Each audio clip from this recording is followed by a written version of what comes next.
All right. Scott, thank you. And Ton, thank you so much for your patience and waiting for us. And thank you for being here with us. And so, by way of introduction, Scott, well, you know what? Let's let ladies go first. Ton, tell us a little bit about your background and how you got into real estate investing and what you're doing now. Yes, absolutely. My name is Michelle. I was born and bred in Singapore. I've lived and worked in Singapore, Australia, and New Zealand, and I'm now here in the United States. So I've been here for about 10 years now and didn't do very much for the first few years while I was here. But just about 2, 3 years ago, I decided to go into real estate. I just had something I wanted to do for 10 years now. So I finally got into Atlanta, got a coach, and started doing some wholesaling, some buy and flips and holds and things like that. And then just about a year and a half after, I've acquired a couple of properties. I went to listen to a seminar on Little Pink Houses of America. And I decided that that's the strategy I wanted to get into after testing the other real estate investment strategies. So in this particular strategy, I get to do all the things I love doing, and I get to avoid doing all the things that I don't like doing in real estate investing. So I bought an affiliateship in Atlanta, and I've been with the Little Pink Houses for about 2 years now, 2 full years now, and yeah, and recently I got into bed with Little Pink Houses of America as the a director of affiliates. So here I am. Okay. All right. Scott, I know you've been around in real estate for a long time. Um, Tell us a little bit about your story and background. I sure will. First of all, I want to say thank you for having us on, and certainly want to congratulate you for 10,000 or just about 10,000 folks. That's really tremendous over 12 months. So congrats on the success. Thanks. And certainly wish you a lot more. And so Yeah. good Now, evening. honestly, I just need to figure out how to get all 10,000 of them to send me $5 a month. There you go. Wouldn't that be awesome? That wouldn't be so bad. So, well, good evening to everybody, and certainly we're thankful for the opportunity to be here. So, I'm actually a lifelong real estate guy. I bought over 3,000 houses at this point.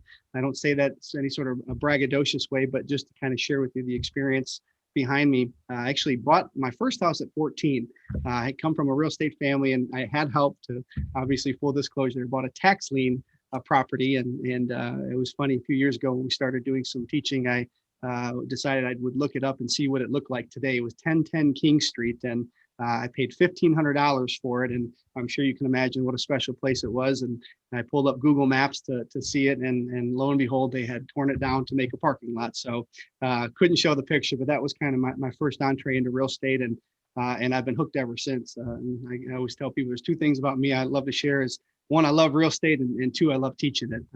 My parents were teachers for a period of time, and that kind of was instilled in me, and kind of became one of my missions to help people achieve financial success, through real estate. And you mentioned earlier something about purpose, over profits. One of the things that we subscribe to. We are absolutely for profit, and that is something we wake up and get excited about every day. But we believe in purpose and pursuing that, and trying to help others. And we know that in that process that we will certainly be helped ourselves. And so anyway, been doing real estate full time right out of college, and I've done deals as low as 1,500, done them up as high as 3.5 million, and certainly everything in between. And went through a pretty crazy chapter of my life, and through that, our business went under, and had some very, very challenging times. And a gentleman named Ron LeGrand, who many folks here listening would probably be familiar with, he's been kind of in our space for upwards of 40 years.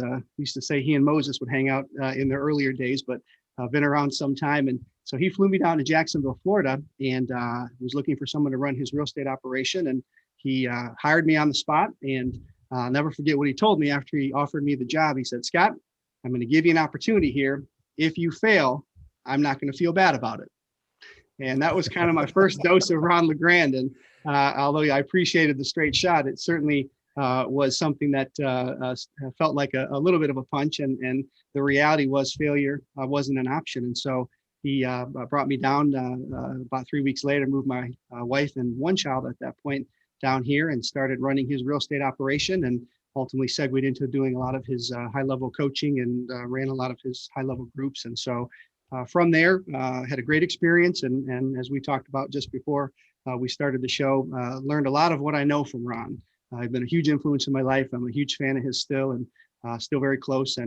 But he opened my eyes to what was really out there, not only in the creative real estate world, of which I look forward to sharing a bit about tonight, but also the amount of folks that were out there that want to get into real estate, that want to change their financial life and financial picture. And there's just so many ways to go about it, and certainly a lot of folks that have an interest. And so when I started this company here almost 7 years ago at this point, we really had a purpose of trying to not only teach folks, but to be able to participate with them, help them through their deals, and kind of link arms with them, so to speak. And so kind of share more about what we do and how as we go forward. But again, that's kind of a backdrop of my experience. Most of my experience, and much of it, is kind of in the fix and flip business. Okay. We were doing about 150 deals a year, so we're very much volume based. That's why I have such a large number of deals behind me, because we were doing so many in a given year. And then when I went into LeGrand's world and he opened me up to this creative finance, we had done a pretty fair amount of it in the past, but there was actually a program at the time. This would have been in, 2011. Values, as you know, were still kind of correcting themselves from the crash. A lot of homes were still upside down, over leveraged, underwater. So we had a program that Ron had put out called the ACTS program, Assigning Contracts and Terms. And together, I got to be the pioneer that. We really figured out a lot of things that worked and what didn't work. And from there kind of spun off into really finding this niche that we specialize in. And of course, we do all the deals, but have a kind of a lane that we like, and that is kind of our Okay. purpose. All right. Now before we go any further, I've got a really important question I need to ask you. It looks like you might also really be into Nerf basketball. Nerf basketball, and if you could see behind, there's a little putting green back there, and a little Nerf football. But yeah, I was wondering about that. We have a training room. That's where I'm standing here. But yeah, we've got a little hoop. We need to Okay. let a little steam off. But I can tell now. I'm a Nerf basketball fanatic. Back to my college days, we had epic battles in the hallway of our dormitory. But I can tell that you're not truly fanatical about it. You know why I know? Because I can see over your right shoulder, you do not have a 3-point line with in tape on the floor. No, we don't. Now you got to have that, man. I will get that at it. You know, it's funny. The ceiling is a little high, so we got to keep our shots close. But I tell you, one of the things we love is the ability for our team to come in here and have a little fun. So we put some things around that allow them that opportunity. So yeah, there it is, the hoop behind me. Well, I strategically placed myself in front of my practice putter, but there it is right over there. See that putter back there? I can see it. I've got a little cup back there that shoots the ball back up to me if I ever manage to make one.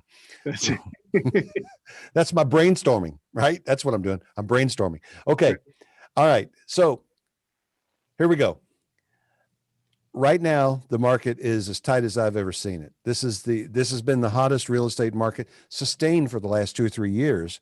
And I've not seen it like this. I've been at this for 19 years now, and I've not seen an up market like this. And it really looks like there's no end in sight in 2021, which means that the good news is it's easy to sell a property. The bad news is it's very difficult to find a property. And most of the properties that we look at don't seem like a deal. This is why I have you here tonight, because how can we begin to move on a deal that doesn't look like a deal? We need a creative deal structure. But let's assume that we've got people in here who have no idea what we're talking about here. And let's start at the beginning. What do you mean by creative deal structures? What are some examples? Sure. So, well, obviously in the traditional world, you have a distressed property, you can see the equity there. And when you're laying out cash, doesn't matter whose it is, yours, grandmother's, private, hard, institutional, doesn't matter. There's still that inherent risk. And certainly you're buying and renovating them. And that's great. Those deals are coming harder to find, fewer and further between, in particular because of the current market. So the creative approach is being able to offer the seller a few different options aside from just writing them a check. Now, in many cases, offering a cash type scenario along with other creative options can make sense. But when you have a house that just doesn't really meet the criteria of what you would typically be looking for, that's where the creative type of approach comes in. And what that means is typically offering some sort of a term for the seller, meaning we're going to give you, in most cases, a down payment. We agree to make monthly payments for some period of time. Most sellers want to have some sort of an end game or some exit strategy built in place. But it allows you to not have to kind of bite everything off at one time, but really take the payment approach. And when you structure that way, in many cases, it can be advantageous and economically beneficial for the seller because they can make more over the period of the contract that you have with them. But the creative approach really is designed to still create a deal where there may not be one that is just absolutely black and white and easy to see. Some of these creative deal structures have names. Tell us what they are, and then tell us how often you tell the people the name of what it is you're doing. Sure. So there's really 5 that we kind of work with. And I know you guys mentioned the owner financing earlier on. That is one of the 5. Our kind of specialization, I'm sorry? Say that again. Owner financing. Oh, owner financing. Yes. Okay. Yeah. Owner financing. What we specialize in, at least what kind of our moniker is lease purchases, and we call them executive lease purchases. I have a sign over my other shoulder there that shows that. So you have owner financing, lease purchases, subject to, which is essentially where you are buying the home, subject to the underlying mortgage or lien remaining in place. So the seller is actually transferring the deed of the home to you. Their mortgage does remain attached to the property. It is not paid off. It is still in their name. Certainly there's an inherent risk that they are taking by doing that, but you then become the property owner with their mortgage. So at the end of the day, you are not risking your personal credit in any way, shape, or form. We also do sandwich lease options.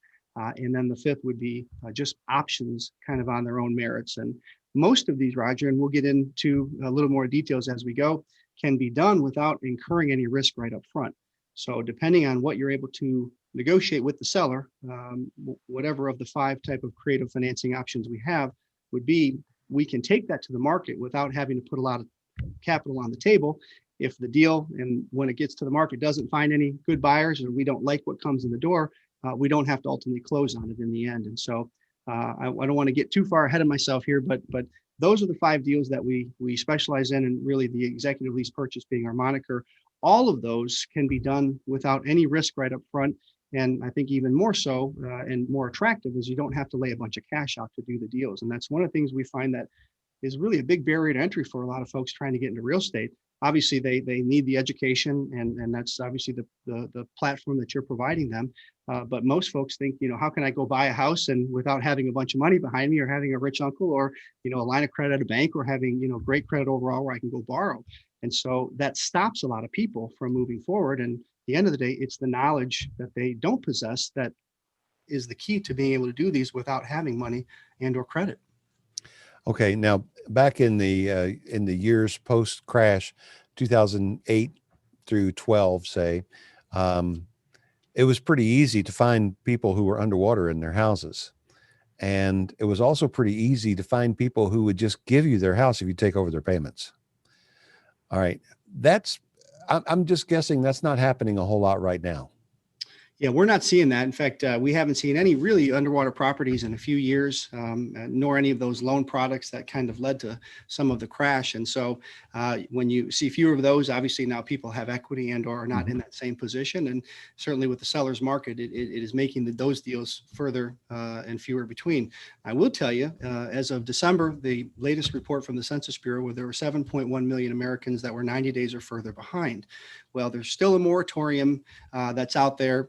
We're seeing some people get through on the eviction process. I don't know the whys and wherefores, but attorneys that seem to know the court systems are able to get some through. But as a whole, there's a moratorium. At some point, those folks the moratorium is going to be lifted, and there's going to be a lot of people that are going to be behind in their payments. And so when is the big question? None of us have that crystal ball. We're thinking second half of 21. We hope that there's going to be some shifts in things, in particular the moratorium lifted, and some of these folks that are going to need help. And we've got a couple of solutions that can help possibly save their home, certainly save their credit in going into foreclosure. And that would be where these creative financing strategies would really come into play. Yeah, I was crystal balling earlier today. We weren't Nerf hooping. We were crystal balling with some industry insiders. And this is not the first time that we've had this conversation, trying to figure out what's going to happen when the moratoriums end. And your guess is as good as mine. But my money is on continued deferments, even if the government is no longer requiring it. And here's my thinking, and I'll try to keep this brief, but the banks have learned the language of deferment. And deferment for a bank is a better option than a loan in default and a mortgage foreclosure and an REO. All of those things really hurt the bank's standing with the Office of Control and Currency. And once they get alerted because of a problem with their Texas ratio, and next thing you know, FDIC is coming in and running the bank and maybe forcing the bank to sell out and close. That happened a lot in 2007 and 8. I mean, hundreds of times. I think the banks would rather, personally, I think the banks would rather see some bad quarterly earnings reports than get shut down. And so my money is on more deferments, even when it's no longer required. So because of that, we here at Flipping America, and I'm using the royal we, I'm the we. We are projecting that we're only going to see a little bump in foreclosure, but not a big spike. But even then, we're going to have a bump, right? There's going to be some foreclosure activity. Now, you're in Florida. How long does it take for a foreclosure from beginning to end to occur in Florida? Well, it depends on the time that you're asking. Typically, In normal times. 8 to 10, maybe 12 months, I think would be in a good case scenario. And you know what it is in Georgia? I can't say off the top of my head. 30 days. We don't have judicial foreclosure here. So there's no such thing as a 30, 60, 90-day notice in Georgia. The default period is also 30 days, and that's private. There's no obligation to disclose. And then after 30 days, if the borrower hasn't cured the default, the lender may foreclose. And the foreclosure process is you advertise in the paper for 4 weeks straight prior to the first Tuesday of the month. Boom, it goes to the sale. So if you're going to do pre-foreclosure marketing in Georgia, you've got to move fast. But in most states, you don't. You got a little time. So you guys are adapted for sure, to the way it works in Florida, right? Yeah. All right. So when you get a list of people who are in default facing foreclosure, we're going to come back in a couple of months, and we're going to have a lengthy conversation about what to say. All right. You and me, or somebody from your organization, and Tan and me, we're going to talk about this because I know Tan talks to people all the time. So I don't want to get too far into that right now. But do you guys do, how do you reach out to the people that are in trouble? Let's just put it that way. Sure. And I would tell you, we got some great scripts around subject twos and some really mechanisms that we put into play that give the seller some measure of protection that I learned from the Grand that it very much are feel goods for them to move forward with. I have some average scripts. Okay. We do okay, but I wouldn't call them great. Well, I look forward to that next conversation. So, well, first of all, I would tell you that the advent of the internet that Al Gore created back in the day, waiting to see if you think you caught that, with all of the properties that have been available online really prior to maybe the past 90 to 180 days, most of the folks we were able to target came through online measures, and certainly they're the lead sources that we've used. My Plus leads. We do look at expireds, and we like high dollar for rent by owners. I mean, there are different scenarios in different areas, obviously, that we're targeting, most of which were able to be found online. With the market today, and I will tell you, everything you said, I agree with wholeheartedly. It is arguably the toughest market, maybe the hottest market that I have seen myself, but I still believe and am convinced with the things that we're doing every day that the streets are still lined with gold. There are opportunities out there. They're just harder to find. And obviously it's going to take a little bit more. And so what we've shifted over a recent period of time is to do a little bit more direct marketing, targeting some folks that would not be necessarily advertising their home. And a lot of people, COVID obviously has been a real thing. Scary for many, and it's caused a lot of folks to say, look, we don't even want people in our home, so they don't want to sell because then we have to move and find somewhere else. So there are people that are certainly not going anywhere, and I don't know if I would call that shadow inventory, but that will adjust as well. People that aren't even in the game today, but folks that are behind, you can buy lists. We've got a couple of companies we work with that will provide you NODs, notice of defaults, list pendants, which is essentially pre-foreclosure. And folks that really are 90 days or behind are a good target demographic for us. Are those foreclosure specific Liz pendants? Because Liz pendants can be filed for a number of reasons. Well, touche. The lists aren't always 100% clean, but most of them that we're getting have been, and that we're looking at, I should say as well, have been in the foreclosure realm. Okay. I'm going to jump in right here and say, I forgot to say this earlier, everybody. I want you to say hello to each other in the chat. So please be talking in the chat. Tell us where you're from. We love to hear that. Tell us what we can do to help you grow your business. And if you have questions for Scott or Ton, and I'm going to try to get Ton involved in this. Usually we can't get her to shut up, but she's just sitting there tonight so far. Anyway, I told you I'm playing the subservient role today. oh, right. Okay, sure. All right. Anyway, if you have questions, put them in the Q&A. Hit that Q&A tab down there, and I've got it open, and I'll try to get Scott and Ton your questions at the appropriate time. All right. So now let's think about creative deal structures. Why would we even do this? Why not just walk up with cash and buy a house? You kind of touched on it, but be succinct. Give us 2 or 3 reasons why.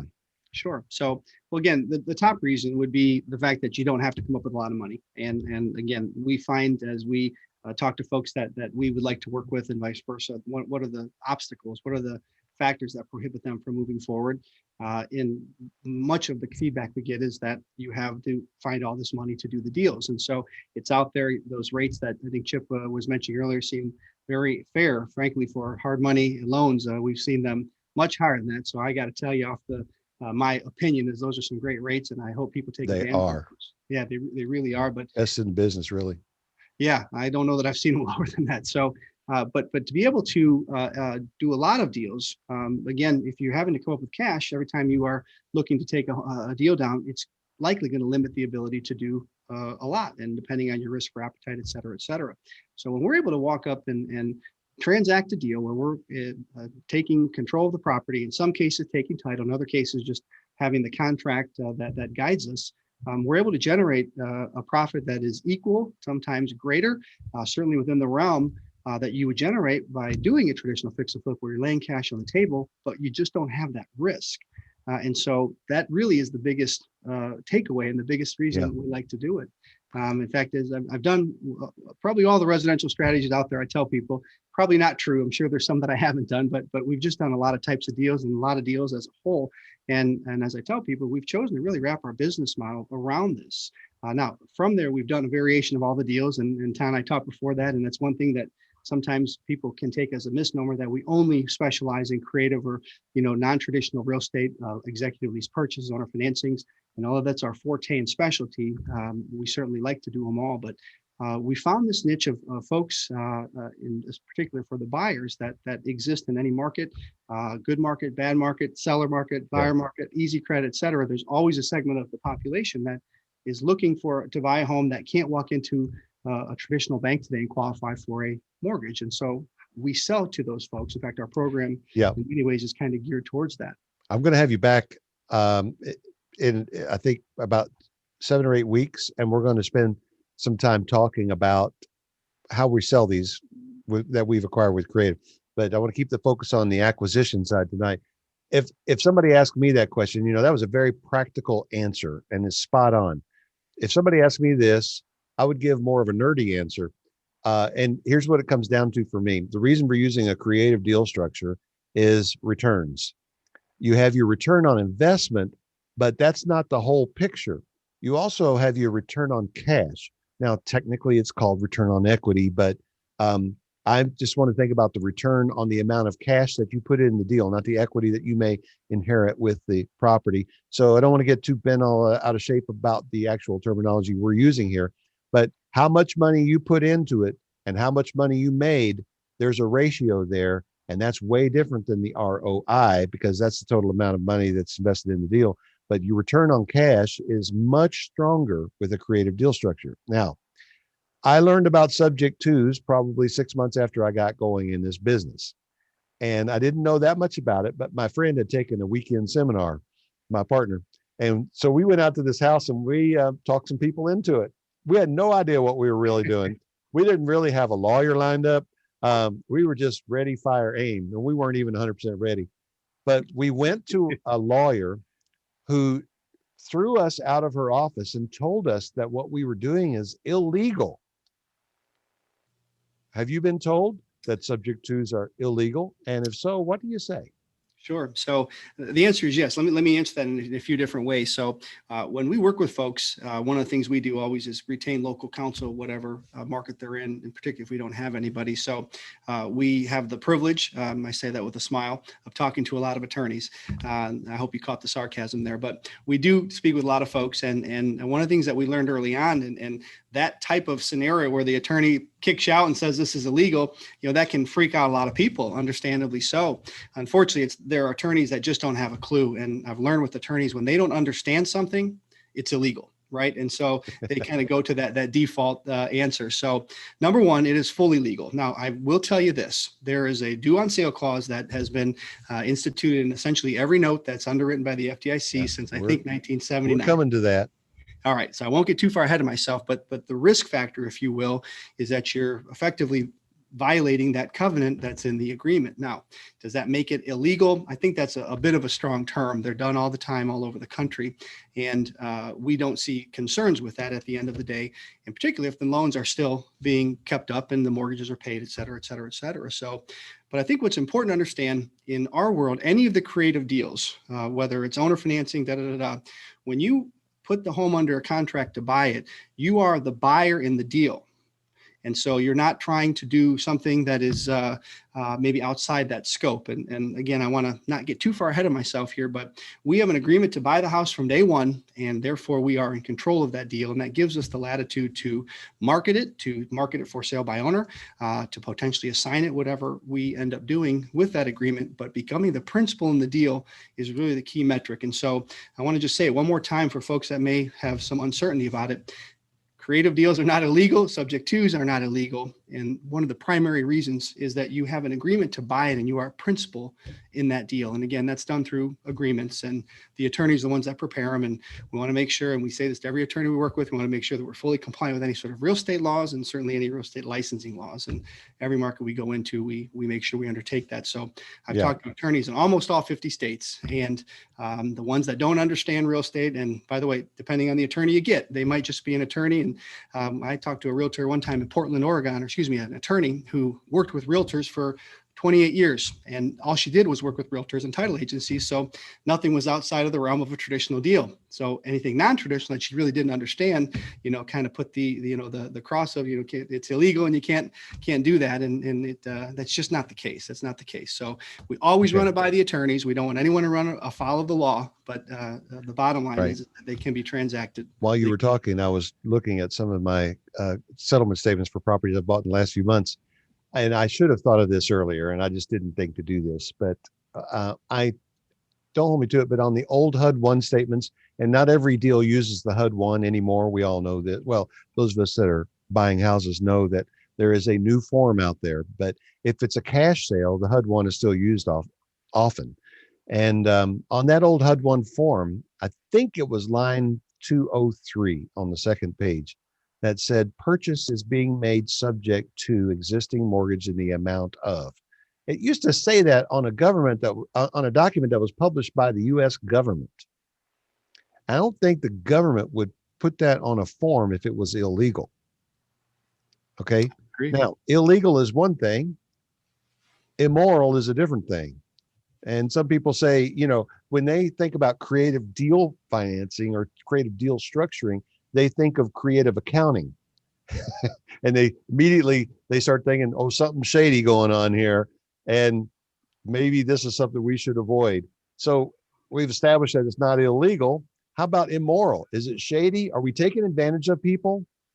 Yeah, not even close. In fact, I actually would like to ask Tom to chime in here because I think two things. One is we take pleasure and pride in trying to help people. That's our come from always. So if it's ever close to something like that, we wouldn't want to touch the deal. But how are you helping people if you're taking their property from them and making all this money because you have taken away their opportunity to make that profit? Well, it depends on the deal, and it depends if we're taking the property. One of the things that we are able to do is, in many cases, the seller makes more money when they sell to us, because we're making payments to them. In many cases, we're able to get them and make an offer to them that would be higher based on the fact that we're not laying cash out on the table.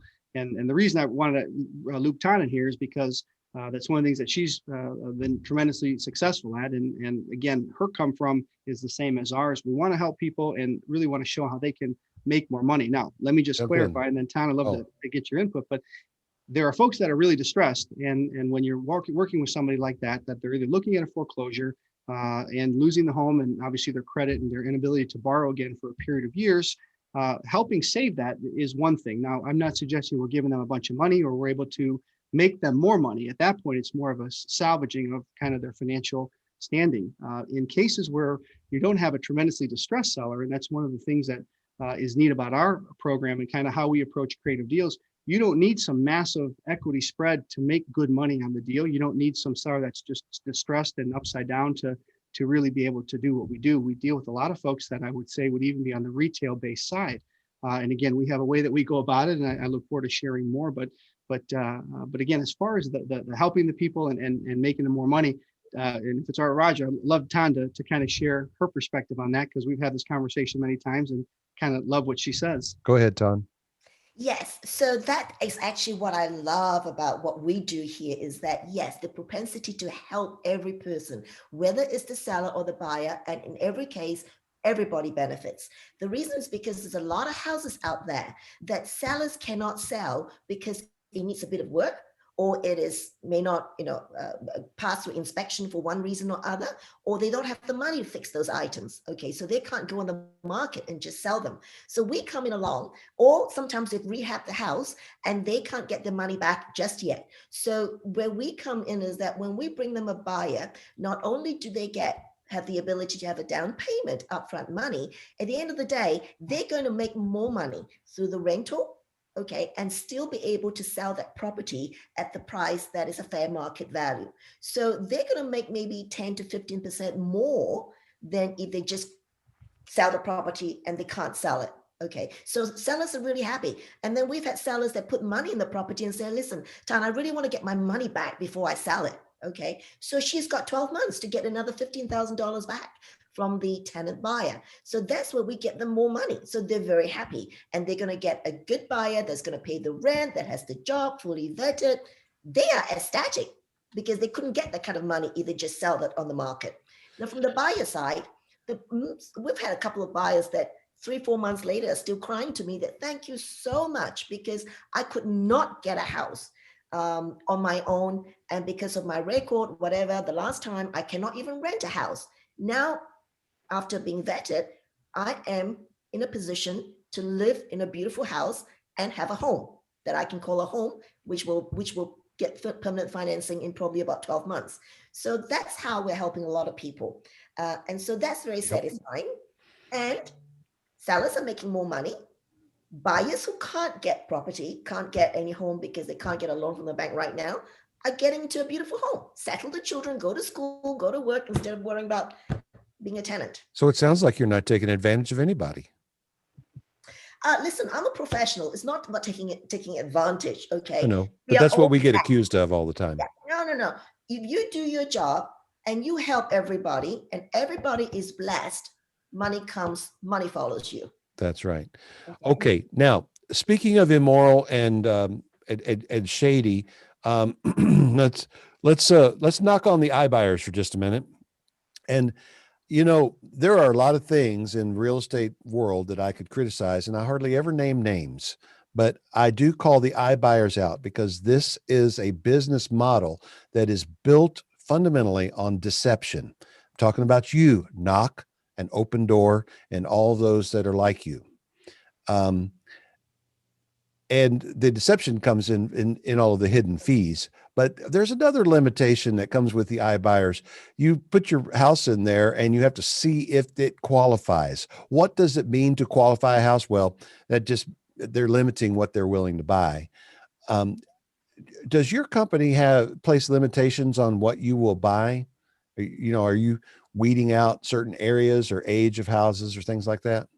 Yeah. No. So, the answer is I guess yes and no. So number one, we're not going to live there, and that's something we tell people around. Don't fall in love. It's a widget to us at the end of the day. We do have certain places we stay away from, and in our world, we do like to target a certain price range, typically depending on where you live, of course, but 150,000 to 350, somewhere in that range. And again, we've done them higher, we've done them lower, but we find a sweet spot in there, and certainly want to have ideally 3-bed, 2-bath, and 1,500 square or more. But anything that would be something that we think we could make money on, we're certainly looking willing to There do. you go. There you go. All right. Yeah, I just couldn't resist the chance to dig at the iBuyers. I listen to the ads on the radio. I like They're it. advertising to a mass market, but there's only a small cross section of properties that they will even consider. And when they do, um, they're not doing what you're doing for people. They're buying at a discount and then loading up with as high as 16% fees. Instead of like a 6% commission, they get that, and then all the other fees, and then you have to make the repairs as well. It kind of, when I see stuff like that, it kind of gets me going a little bit. But let's move on to happy, peaceful. So, all right. Um, we've already had somebody in the chat said this, but give me an example of a way to transition the conversation. Ton, question might be for you because I know you're right there out in the field all day long.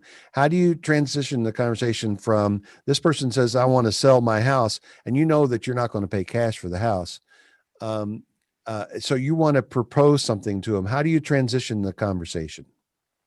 Okay, so this person wants to sell his house, and I am going to say to him, well, Mr. Seller, if I could bring you a buyer on terms that are favorable for you, we like the buyer and we think you will like them too, and they love this house. Would you consider accepting terms for a period of time until such time as our buyer get permanent financing and cash you out? And then what percentage of the time does the potential seller say, what do you mean? Yes, they do ask, and we explain that, well, basically, this is what we do, is that we specialize in executive lease purchase. About 80%, 70% of the people out there in the market are not able to go to the bank to get a loan right now. It's only about 20% of the people that can go and get a loan. So we service the whole market. All right. So if someone wants to come to us and want to buy, well, they can buy it outright from us. However, there's a larger market out there that are good people. They can afford a mortgage, they can afford to pay the rent, and they have some money, but they're just not in a position to get a loan from the bank because of a curveball in your life or some credit issues or whatever that is not too challenging that can be resolved. And they're able to come to terms and you can buy the house, but they just need a bit of time. And through this process, you will get more money than your asking price. So if your seller gives you terms, that limits them from being able to go out and buy a house, right? Well, depends. If they want to, if they need the cash to go out and buy a house, then we have to be upfront about it. That this is not a suitable, good fit for. We're not a good fit for that. Then we'll have to market it and sell it and find a buyer or a cash buyer for him.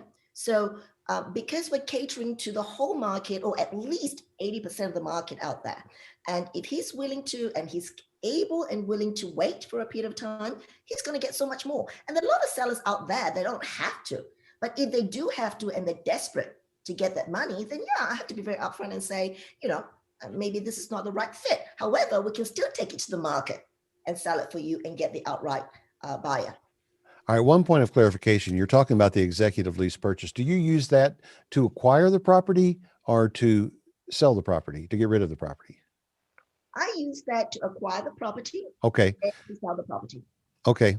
So, if you came to me and said, we have this executive lease purchase, I would probably say, well, what's the difference between a lease purchase and an executive lease purchase? Does one come with a company car or what?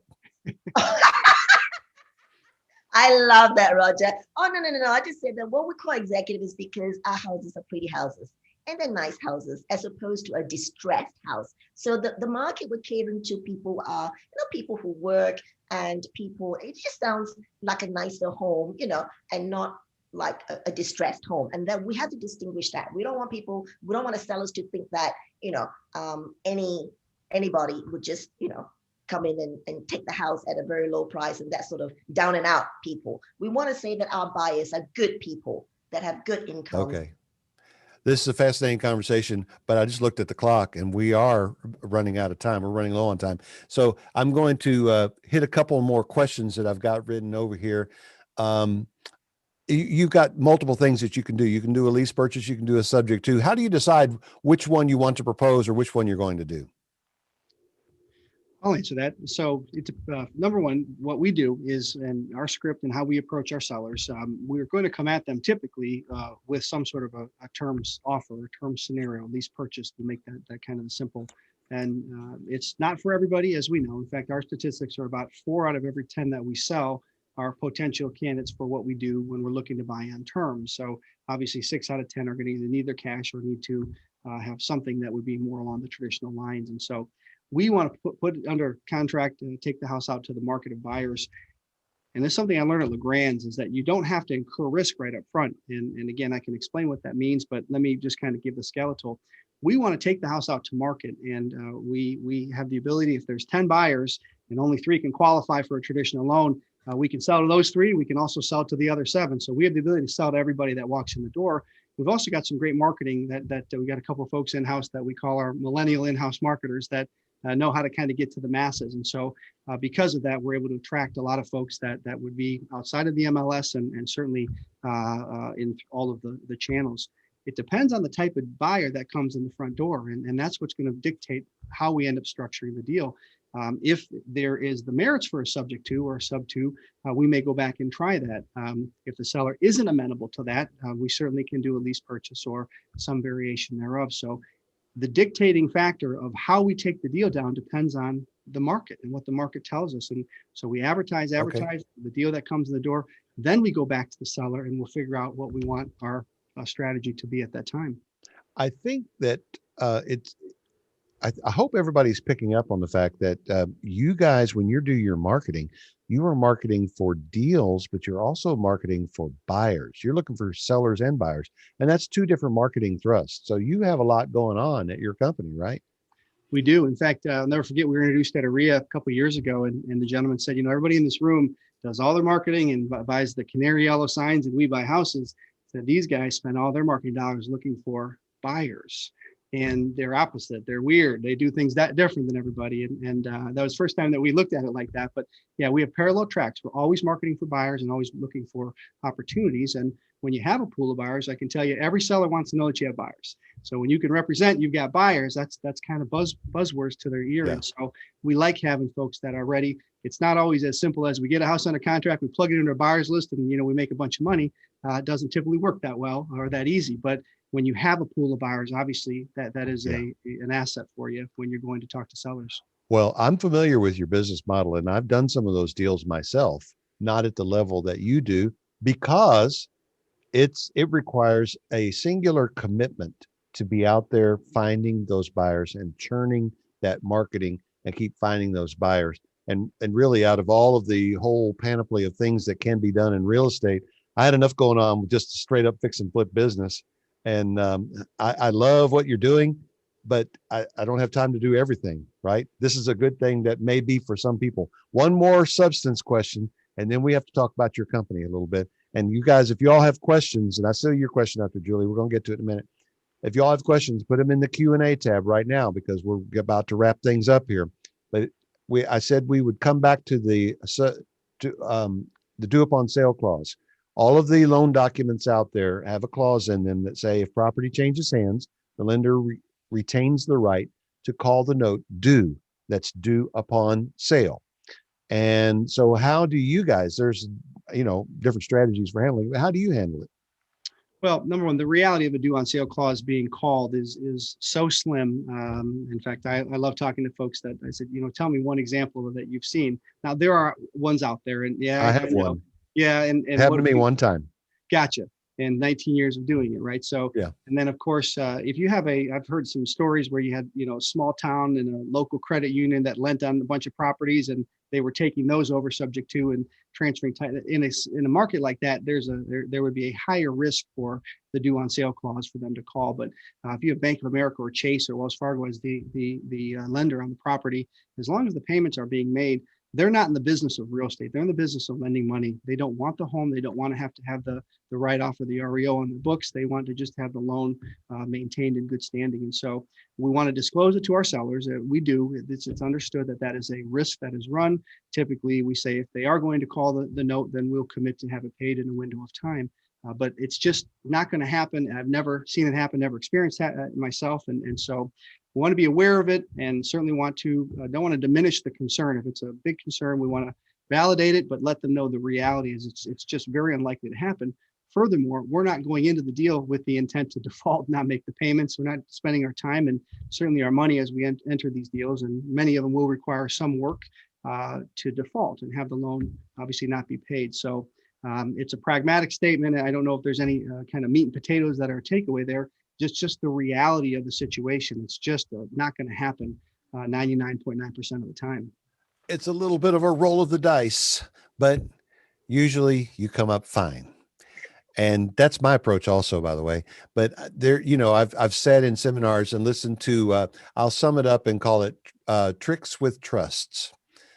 You can do things like that. But I took that trust information to my lawyer, and he said, I don't think that if that lender was determined to get around that, I don't think the trust is going to protect you at all. Yeah, I would agree. So, all right. Now, here's one of the cool things, everybody.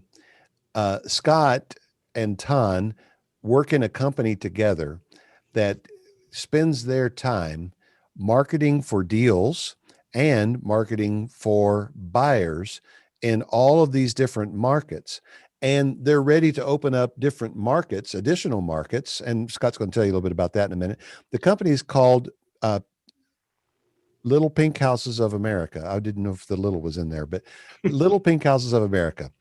And they're based in Jacksonville, but they're opening up franchise operations all across the country. And they do all the marketing for you, which I consider the heavy lifting. The part that I really enjoy is sitting down and talking with somebody and solving their problem by buying their house. And if I had somebody behind me bringing me a list of buyers that are ready, I would have no problem with this. I like this. And there's a reason why it works, because Scott and the people back at the head office are marketing. And so the franchise operators like Ton here in Atlanta are able to just go out there and make deals happen. And the deal flow is kind of fed to you. Now, tell me if I've got that wrong, but I think that's how I understand your business. Am I right? You are right. Let me clarify one thing. We are not formally a franchise yet. So we are a franchise model. We are about 90% of the way to becoming one, but okay. Always want to be clear that it's an affiliate relationship. It's analogous and obviously very similar, but just for purposes of clarity, I want to make that clear. So yeah, we're currently in over 80 markets around the country. We've got some wonderful people that are part of our company. Tan is one of our shining stars and couldn't be more proud and more excited to have her on our team. And so, but we are looking for good people in markets around the country that want to make a good profit, that want to help people in the process, and certainly kind of fit with our culture. And I'll say, I guess, a couple of things around that. We were talking about having people walk away happy. One of our culture mantras here is we want to see everybody walk away from the closing table feeling like they got a victory. And it's one of the things from the past. I've had a lot of experiences where it's a zero-sum game. You have to have a winner and a loser. And we believe you can make a really good profit and have the buyer, seller, and ourselves all walk away happy. And in the process, our mission statement, which is behind me, is that we create homeowners. That's our push and that's our drive. And so if that fits with the culture or with any of the folks listening, I will tell you there's a couple of things. If you want to get a free CD that gives you about a 40-minute overview of our company, some of the specifics about us, you can go to pinkfreecd.com, pinkfreecd.com, and we'll send you the CD and give you a little overview of our company. You're revealing your age there, man. I know half the people on this call are saying, what do you do with a CD? Well, we have it in a downloadable MP3, so you could podcast it as well. So go to that site, and it's right there to download. It's funny. I don't mean to get you off track too much, but I was just thinking about that. I think that there's more of a likelihood with this audience on here right now that they could play an LP, an album, the big black ones, than they could a CD. There are probably more record players out there than CD players right now. You want to know what's funny, Roger? My 14-year-old daughter for Christmas asked me for a record player. I couldn't believe it. I think Yeah. it might be coming back a bit, but Well, I have a 31-year-old, and when she was in her teens, we were talking about, I sold my record collection at a yard sale when we were moving.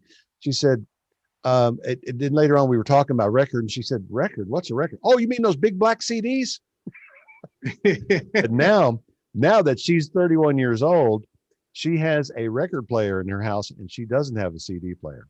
love it. So, okay, what if somebody doesn't have a CD player? Is there some other way to access this? Yeah. Is it audio or it's not video? It's Just audio. audio, pinkfreecd.com, and they go right to the site and you can download it right there. And it's just audio and can be into an MP3 format. Okay. So that would be, and then what we did, Roger, in anticipation of being on today or this evening, is we have a link to pinkaffiliates.com/flipping America.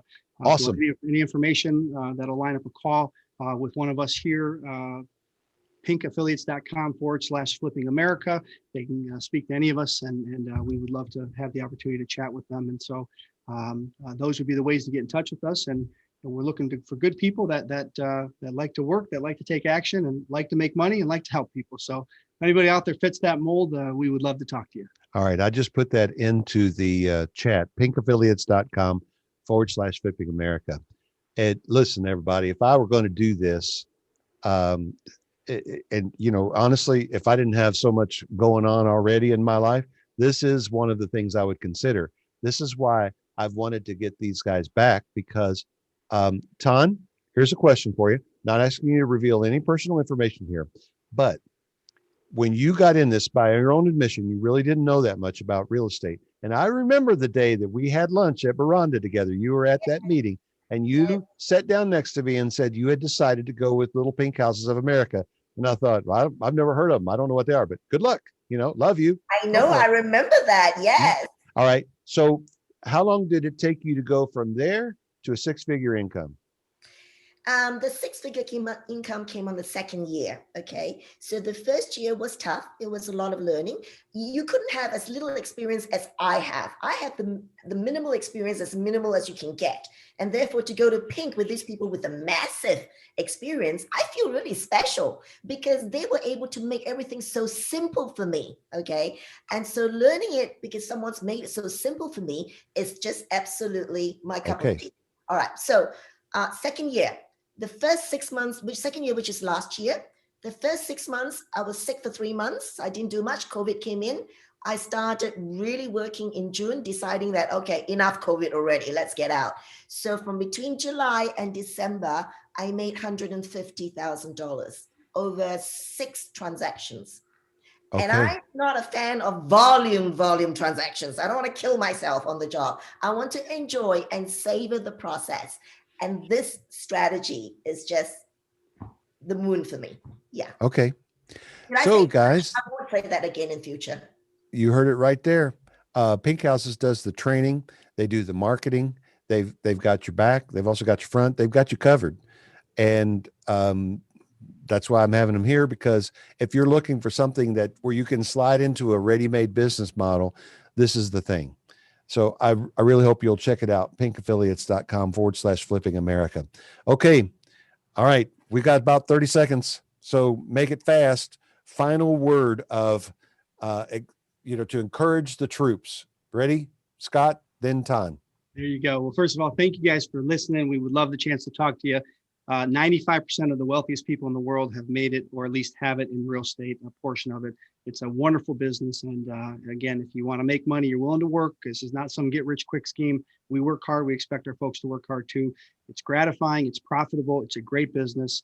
And you got a great team here. I'm very proud of. If it is of interest to you, we'd love to talk to you. Ton?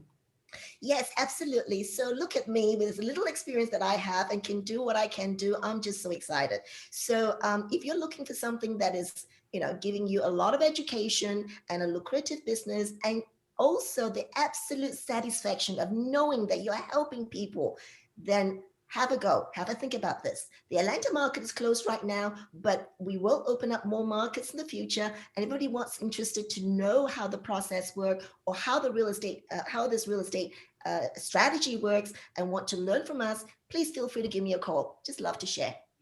All right. If you guys appreciate the information, I put some 7s into the chat. Let them see them. This is our Zoom way of showing our appreciation and applauding you. I applaud you. Thank you so much for for your time tonight and for these answers and for the ideas that you've given us about some creative deal structures.